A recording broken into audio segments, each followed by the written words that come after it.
ഹരേ കൃഷ്ണ. ഏറ്റവും വലിയ പുണ്യം എന്താണെന്ന് ചോദിച്ചാൽ വിശക്കുന്നവന് ആഹാരം കൊടുക്കുക എന്നുള്ളതാണ്. നമ്മളുടെ 1000 തെറ്റുകൾ ക്ഷമിക്കപ്പെടുമെന്ന് പറയുക. നമ്മൾ വിശക്കുന്ന ഒരാൾക്ക് അന്നം, ഒരു നേരത്തെ ആഹാരം ദാനം ചെയ്യുന്ന സമയത്ത്, കൊടുക്കുന്ന സമയത്ത്.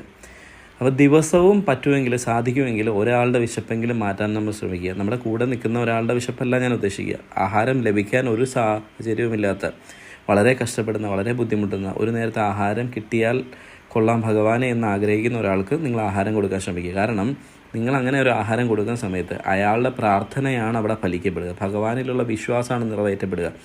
നിങ്ങൾ ഭഗവാനായി മാറുകയാണ് ചെയ്യുന്നത്. ഭഗവാൻ ഒരിക്കലും ഭഗവാന് കൃഷ്ണൻ്റെ രൂപത്തിൽ വന്നിട്ട് ഒരു ഉപകാരം ചെയ്യാൻ സാധിക്കില്ല. അത് മനുഷ്യരിലൂടെ മാത്രമാണ് സാധിക്കുക. അങ്ങനെ ഭഗവാന്റെ ആഗ്രഹം നിങ്ങളിലൂടെ മറ്റൊരു സഹജീവിക്ക് നിറവേറ്റപ്പെടുമ്പം അതിൻ്റെ പുണ്യവും അതിൻ്റെ അനുഗ്രഹവും നമുക്ക് ഓരോരുത്തർക്കും ലഭിക്കും. അപ്പോൾ സാധിക്കുന്നവർ ദിവസേന ഒരാളുടെ വിശപ്പെങ്കിലും മാറ്റാൻ ശ്രമിക്കുക. നമുക്ക് ഒരുപാടുള്ളവർ ദാനം ചെയ്യാൻ ശ്രമിക്കുക കേട്ടോ. ഹരേ കൃഷ്ണ.